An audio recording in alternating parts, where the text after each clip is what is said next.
there's different ways in which people find meaning and value. And I think there has to be a match between the problem you want to solve and what brings you joy. Bonjour, welcome to Wide Walls, a podcast where inspiring educators, researchers, designers, and innovators share their personal journey and their vision for creating better learning experiences for children. My name is Mathieu Penaud. I am a product manager and learning experience designer, and I am passionate about the role of design and technology in education and learning, and the humans behind it. If you find this episode insightful, share it with your friends and colleagues and give us some stars on your favorite podcast platform. Thank you very much for your support and for being part of the conversation. And now, let's welcome our guest. Today, I am particularly excited to introduce our special guest, Kavindya Thenakoon. Kavi is one of the most impressive and inspiring people I've had the pleasure of knowing. Kavi's journey started when she became a TV host at the age of 16 in her home country of Sri Lanka. And from there, among many other achievements, she joined the United Nations Youth Advisory Panel. She co-founded Without Borders Sri Lanka to support local communities. She conducted research at the MIT Media Lab, and she led user experience research for social impact at influential companies like Visa and Meta. Kavi graduated from Wellesley College, where she gave the class commencement speech in 2019. I encourage you to watch it on YouTube. It's a great one. And holds a master's degree in learning, design, and technology from Stanford University. She even met Queen Elizabeth II when she received the Queen's Young Leaders Award in 2015. Yes. Kavi is now running her own company, Tilli, an AI-powered, play-based platform to support social emotional learning for children. And Tilli won both the launch competition and the Impact Awards at the South by Southwest EDU conference earlier this year. Oh, and did I mention that Kavi is not even 30 yet? Yeah, that's I'll be 30 crazy. soon. So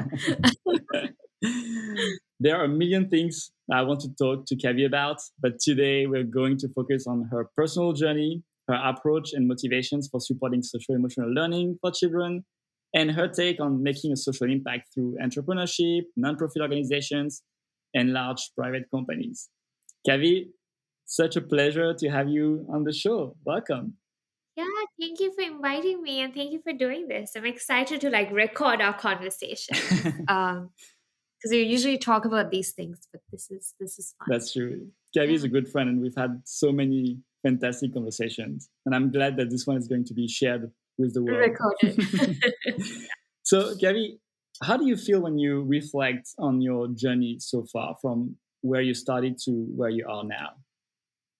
hmm Yeah, I think it's so interesting because I left school. I started undergrad in 2015. So, I'll be going back for my 5 year reunion soon.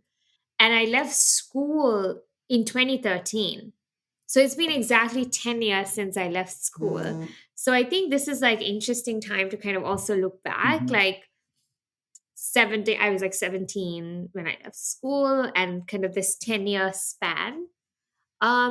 I think growing up, I mean, I was in school very much like a troublemaker. I was very loud. I had my very strong opinions. I wasn't in the management's good books. My mom always got a call about something I had done, or that I talked back to someone, or I refused to follow some rule or something like Why am that. I not surprised? We were not surprised. So I think in school I didn't have a very kind of a linear this is what I want to do. I want to be a doctor, I want to be an engineer, and then this is what I was going to do. I was doing very untraditional things that didn't really fit into a journey. So I think it's nice to look back, kind of this common thread of design and education, and kind of looking at systems and trying to understand how can we find little levers within these systems to change communities and so on. But yeah, I feel very happy about the past like 10 years, and it's very surprising. I'm constantly like just surprised.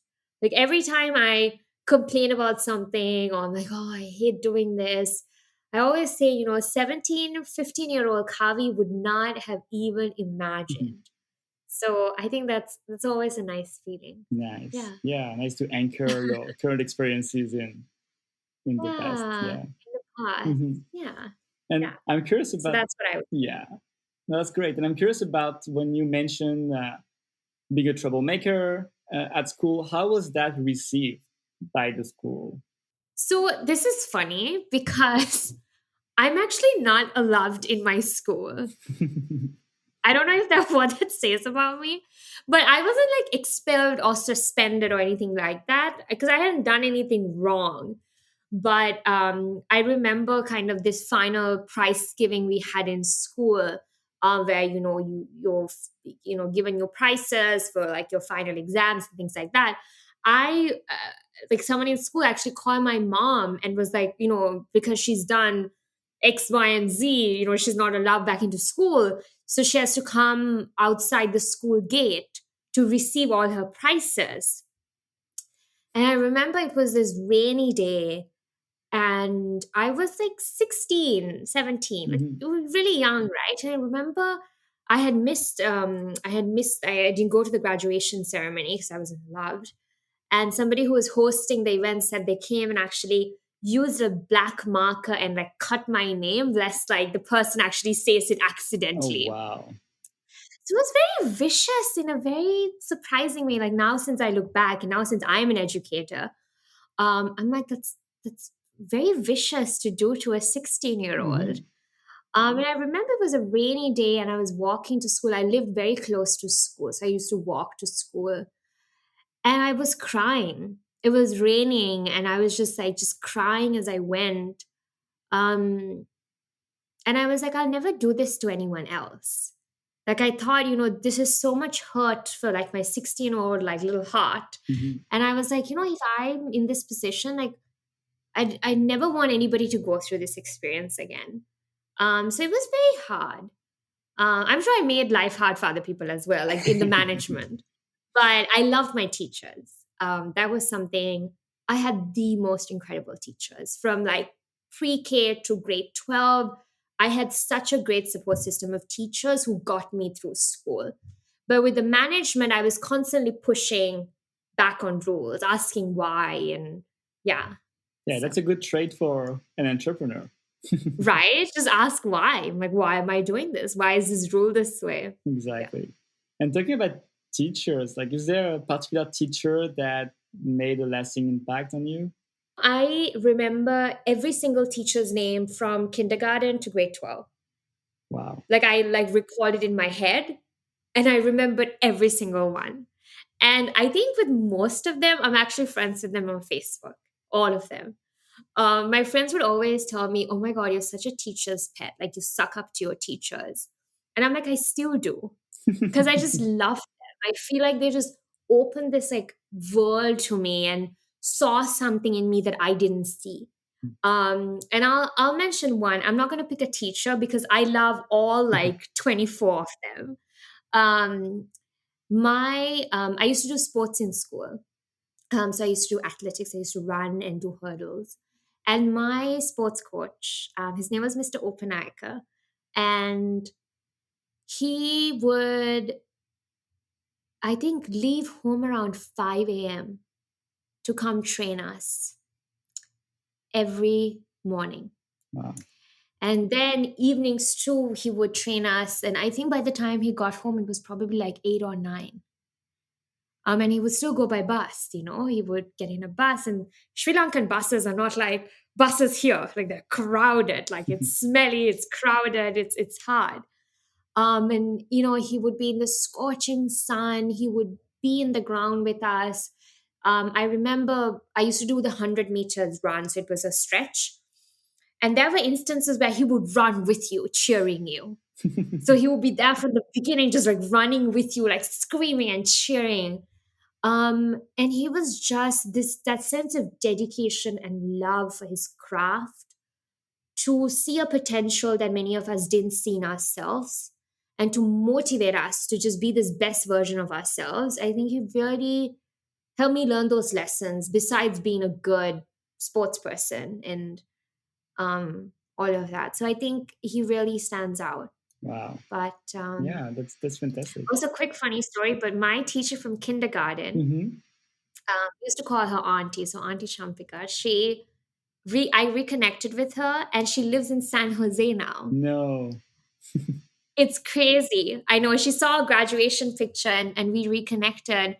And it was just yesterday. I think last week I was telling her that I was homesick, and she actually brought me Sri Lankan food home. Oh, So I feel like my teachers have I've just been so blessed. wow. So yeah. Sorry, I know you asked me for one thing, but I No, think that's amazing. That's amazing. I can't. What if we Yeah. rewind even a little more and talk about your childhood? How was it growing up in Sri Lanka? Yeah. So, I mean, you know this. I was a single parent family. My dad passed when I was very young. So it was just my mom and I, and we made such a great team. I think my mom had a very different approach to both the world and parenting. I think, I mean, I thought I was radical in school, but I think my mom is like what alternate thinking and being kind of so different and radical and really doing things doing things in a way where you found meaning in them is kind of what she always did. She wouldn't do something just because society told her to do that or because somebody was trying to tell her to do that. She always did things because she knew why she was doing it. And I think that was her approach to parenting as well. She wasn't pushy, wasn't interested in grades or anything. We used to watch a lot of movies. We would go to like theater a lot, and then we would talk about it, like, oh, what were the themes? Like, what did you feel when you saw that?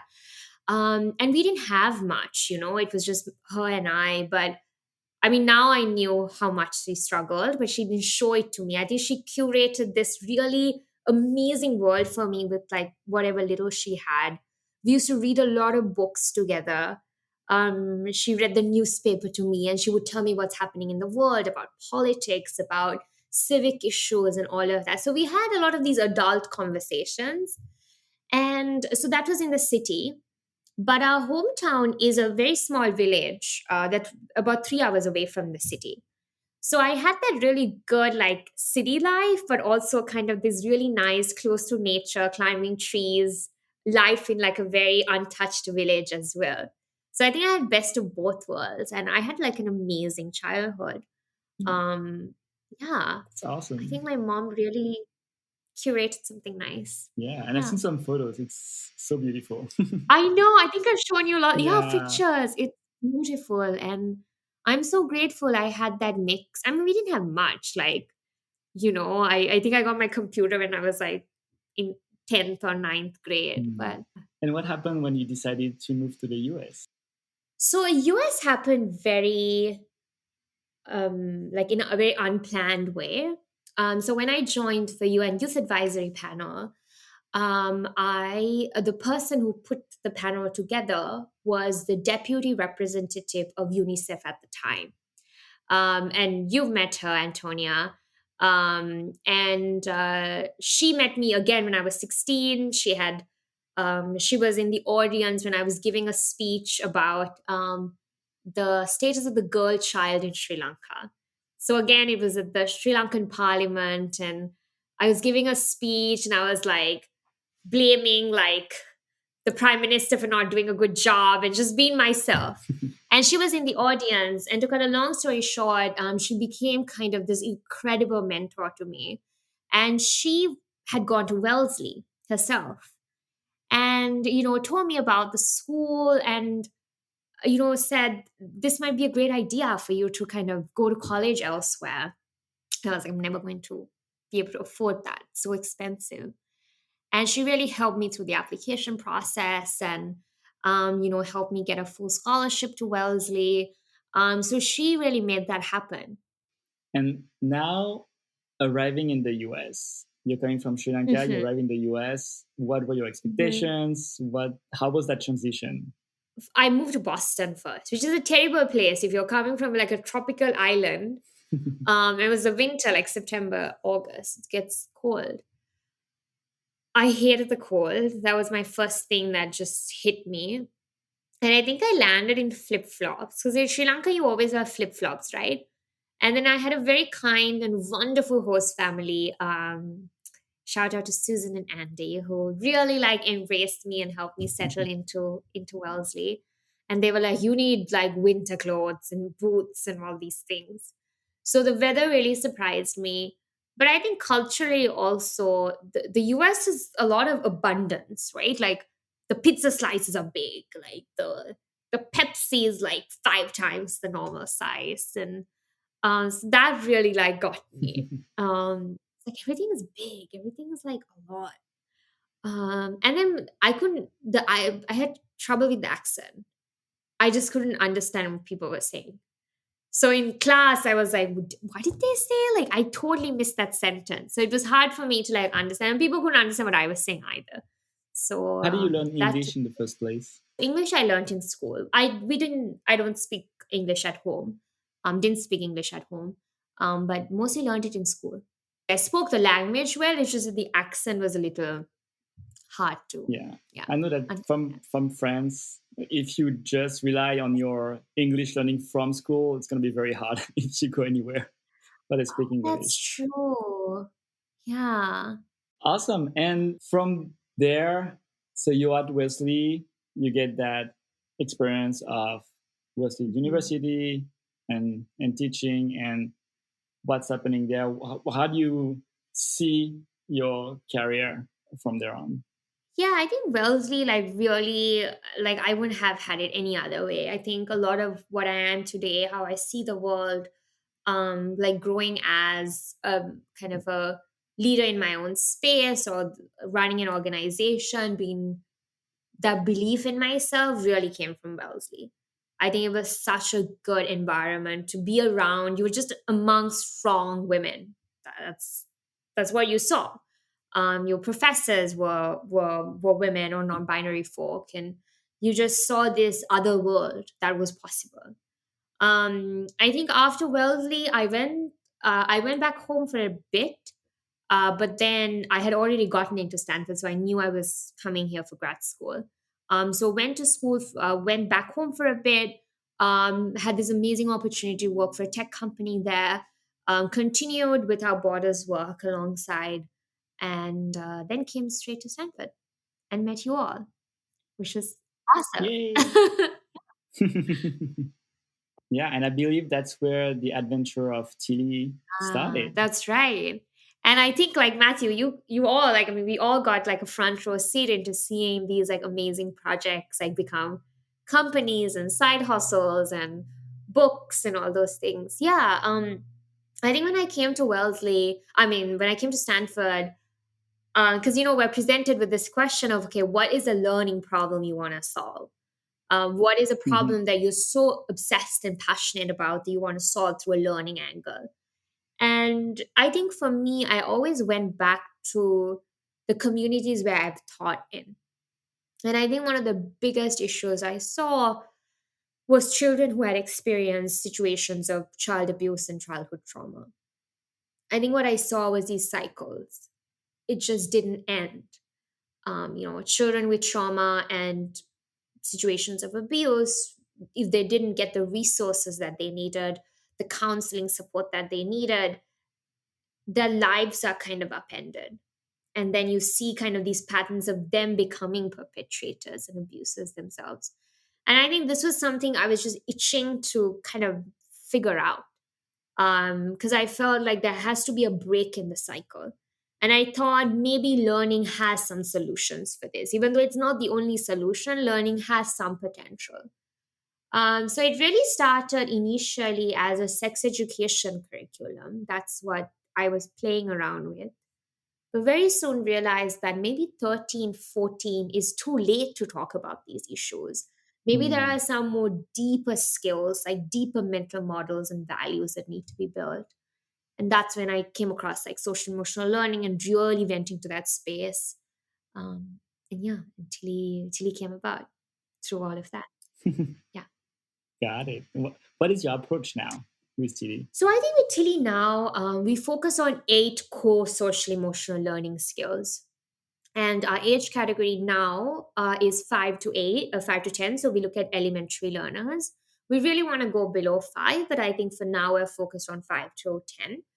And I think for us, the big focus is how do we bring teachers, learners, and parents or caregivers into the fold?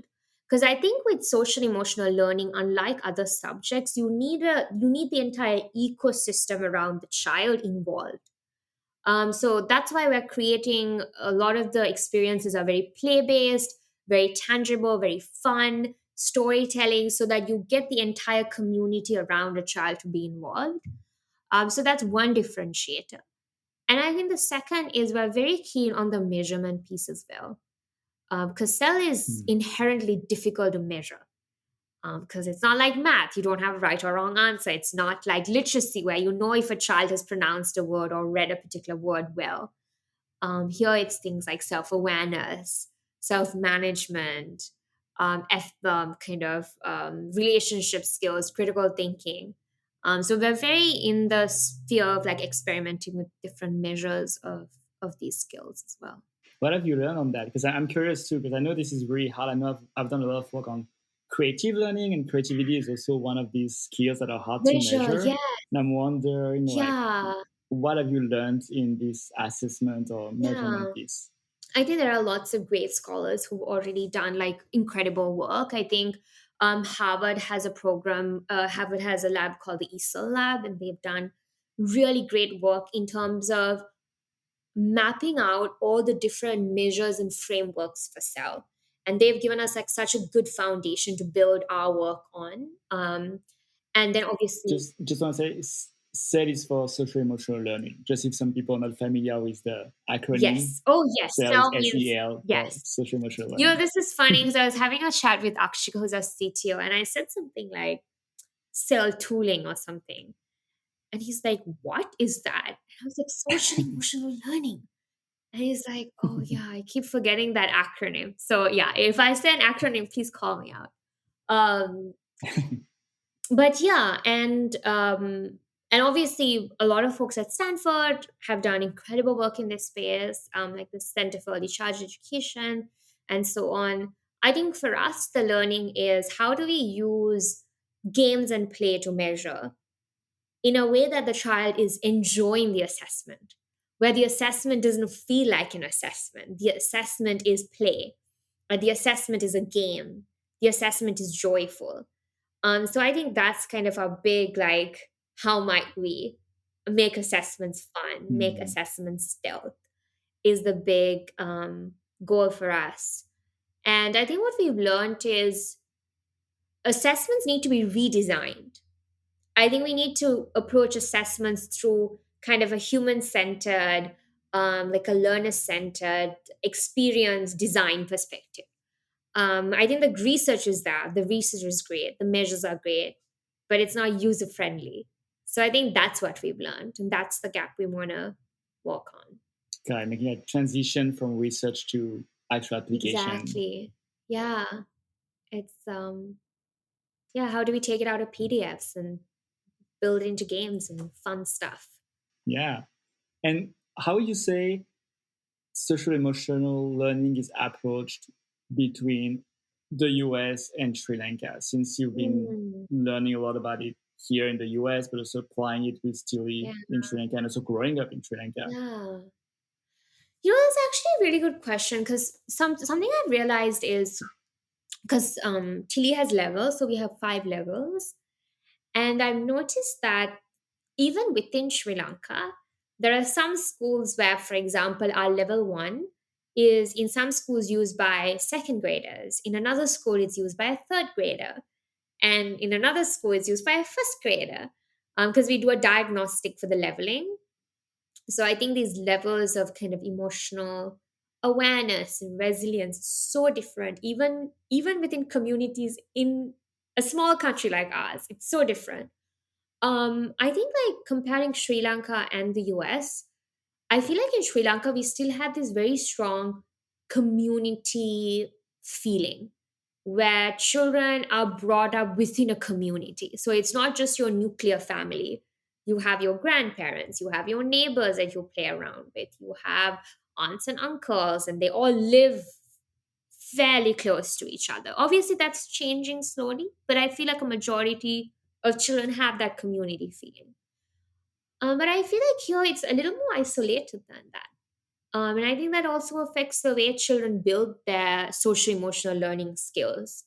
Um, but I also feel like, I mean, this is not like validated by research or anything, it's purely like anecdotal.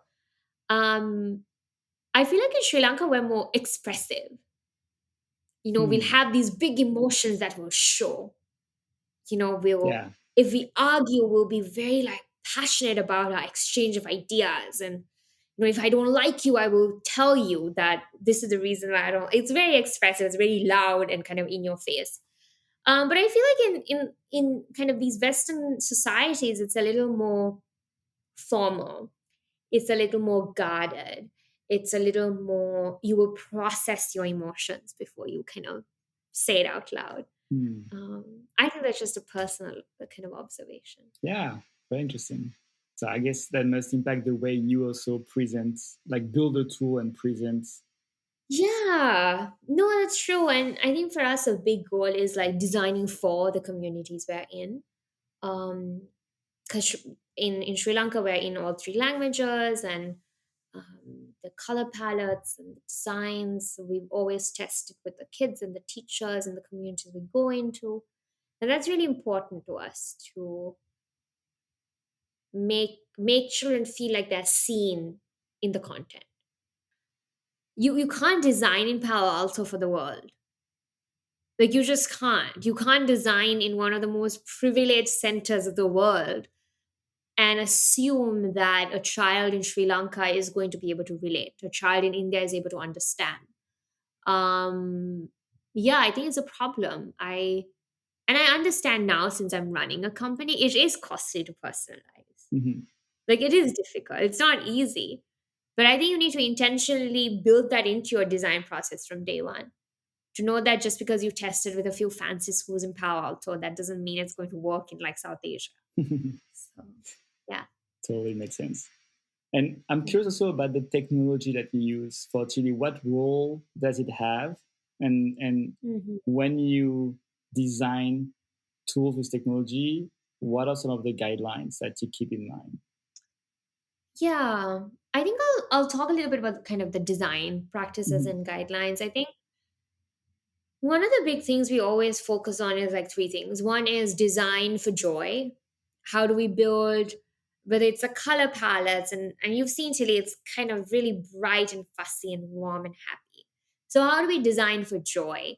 For teachers, for students, as well as the parents who might see and engage with the application, how do we design for joy? And the second is trust. How we, both in terms of the technology we use, in terms of the data we collect, the way we store data, the way we use data, the way our interfaces are designed, how do we build for trust? In a way that parents are able to trust us and learners are also able to trust us. And the second thing is safety. I think working with children, designing for children is a huge responsibility, and with every sentence that's worded or a picture that's used, we always vet for safety. So I think those are the three big values that we try to bring into the design process when we design. In terms of technology, obviously, we use a couple of machine learning models for personalization. We have an app component, but even with the app, we try to do a lot of things where the child will leave the phone in like the corner or the side and then go do their own activities. And then they'll take a picture of what they did, or they get to go talk to someone. So, really take children out of the screen, but to keep the screen as rather a guide and enabler, rather than the environment you're going to be in. I love that. And thank you for sharing. I'd love to now kind of take a step back and talk a little more because a lot of the work you've done is for social impact in general, whether in Yeah. education or supporting women or local communities. Yeah. Um, and I'm wondering, with all the different experiences you've had, as an entrepreneur, researcher, a learning experience designer. What have you learned from these different experiences, and how has it shaped your perspective on social impact? Yeah, I think looking back over the past 10 years, I feel like you're never going to get it right. Like it's always a learning process. Everything you do is a working prototype. And I think both like coming out of Stanford, I think that was my big learning. Whatever you do, whether it's an email you write or a project you Mhm. start or a product you design or a conversation you have with someone, it's always a working prototype. There's always room to improve it and build on it. And I think that's my approach to social impact work as well. You have to have a practice of reflection because every time you do something with a community, there has to be a practice where you look back and see what worked well, what didn't, what am I going to change the next time. Because communities are changing, you're working with people, and there's no way there's one size fits all solution. So I think reflection is one big takeaway. And I think secondly, it's really important to take like a systems view of the problem you're trying to solve. So if it's education, to really map out the education system in the country or the community you're in, so that you're taking this bird's eye view um, of like the space you're working in. Mhm. I think those two things, kind of reflecting continuously and having kind of a systems thinking approach to how you approach impact. Got Um, it. And from a perspective of maximizing your impact, let's say you have that bird's view, you kind of know what you want to work on. Do you think you might have more impact by starting your own venture, or by joining a nonprofit organization, or by being one person within a large? yeah, I think like with any problem you want to solve, I think that first step is really finding that problem you're obsessed with, rather than going into it from a solution perspective and spending a lot of time being a student of the problem to really Mhm. learn from the problem and about the problem. And I think as you learn about the problem, like whether it was, for example, for me, it really started from kind of this child sexual abuse. Like that was a space I wanted to working on a problem that I wanted to solve. And I think it's when I took this systems view of it and spent an year really learning from the problem that I realized, all right, these were all the people in this space. These are all the organizations in this space. These are all the processes that are currently at play. These are the organizations or startups that are devising solutions. These are the people involved, and these are their values, these are their mindsets. So you really get this kind of a good ecosystem view of it. And I think first to be a good student of the problem. And I think the second is finding out what brings you joy in the everyday.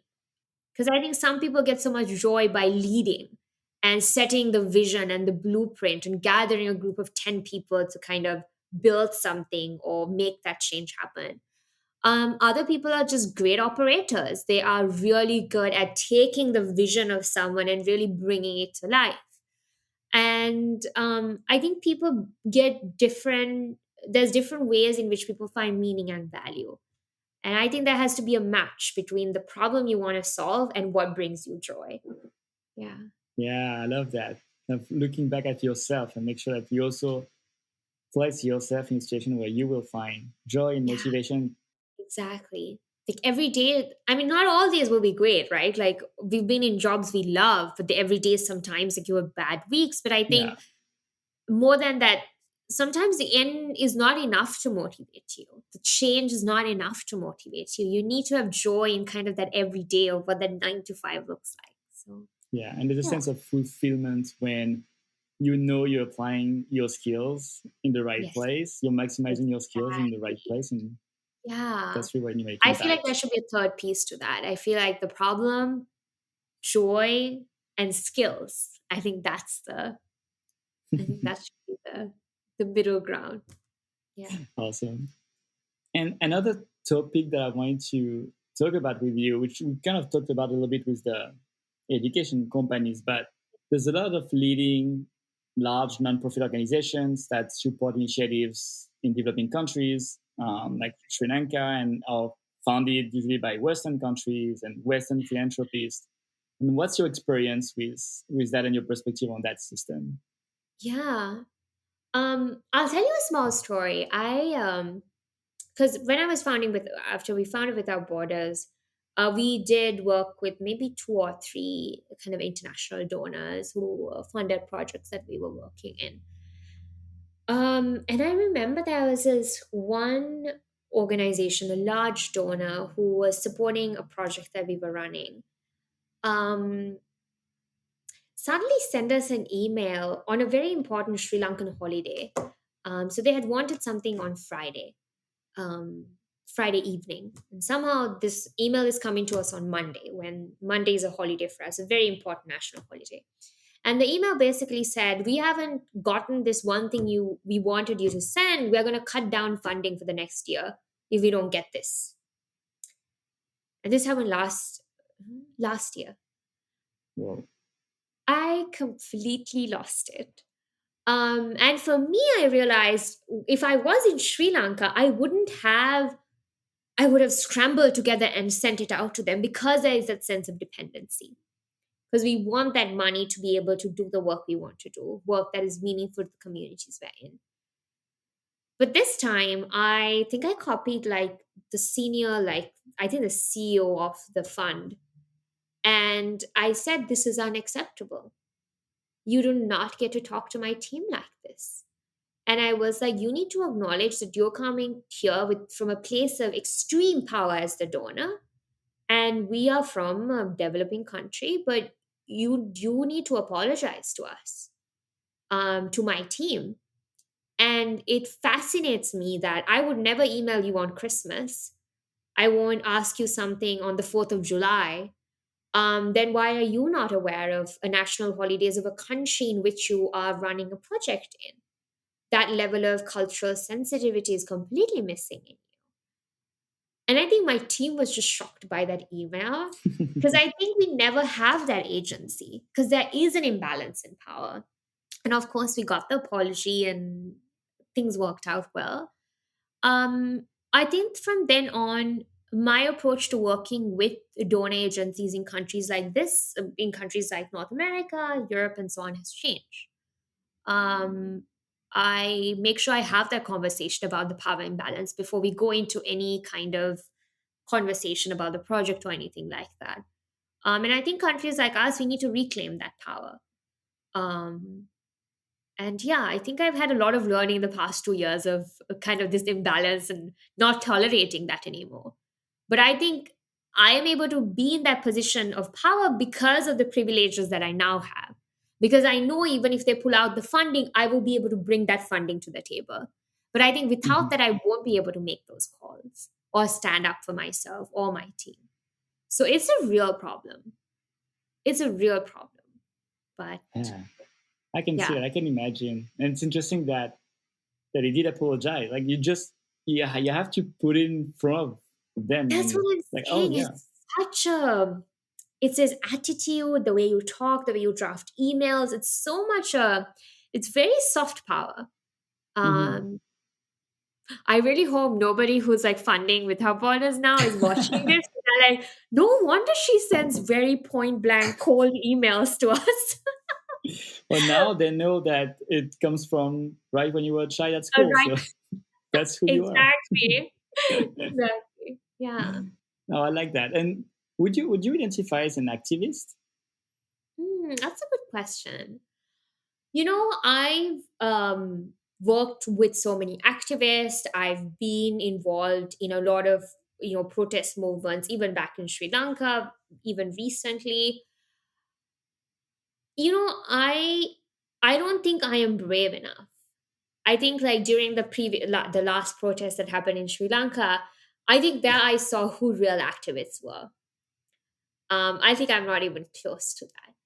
I think these are people who breathe and live and just so strongly believe in a very different future. Climate activists who believe in a future where the climate is safe, where we have a different way of life. And social justice activists who see a reformed social justice a world of social justice and where the criminal processes have changed, where laws are done differently, and so on. And I think these are people who've done so much personal sacrifice to bring and make that world a reality. And I don't think I have that in me. Um, yeah, people who lose their employment and family time and are imprisoned. I have Hmm. friends who are jailed, and I don't think I have that resilience and that drive.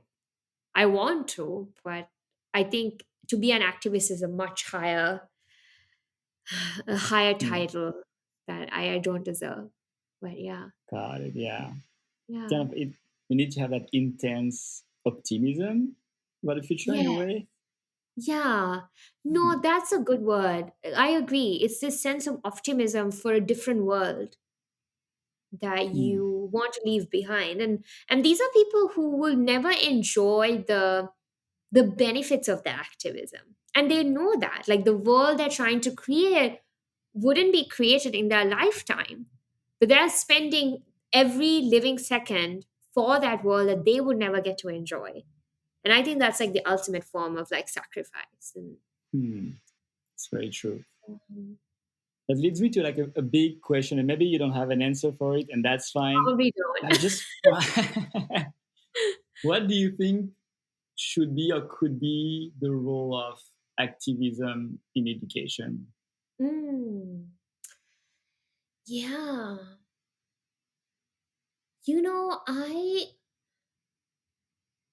I think education in itself is an act of like activism. To be a teacher is an act of activism and resistance. Um, but I think there's so much inequity in education systems across the world. Like, I mean, here in the US, like it's terrible. Like the recent Supreme Court decision and everything that has been happening. Um, I think we are probably having this conversation like this today because of activists who are in education, Hmm. who made sacrifices to make education equitable, to ensure that women went into schools. Like, I mean, 100 years ago, women like myself did not have that privilege in many countries. And I think education has come to this point because of the work of activists in education. And I think there's so much more work to be done. And I think it's activists who will also push us to go that extra step, to spend resources where it's needed, to put learners before profits, and Hmm. so on. Yeah, I think they just make the space a better place, and they hold us to higher standards. That's great. I love that. Yeah, And actually, what you mentioned the recent Supreme Court decision to stop affirmative action in colleges. yeah, What do you think about this decision? And maybe affirmative action, more of affirmative action in general. yeah. I think I obviously because it's been so kind of fresh off the press. I think it's definitely something I want to sit down, read more about, and so on. Mm. But I think one of the points I come to it from is that when you are reviewing college applications, the family situation you were born into, especially kind of your race and your ethnicity and your socioeconomic status, most importantly, really impacts your school experience. It impacts the kind of school you went to.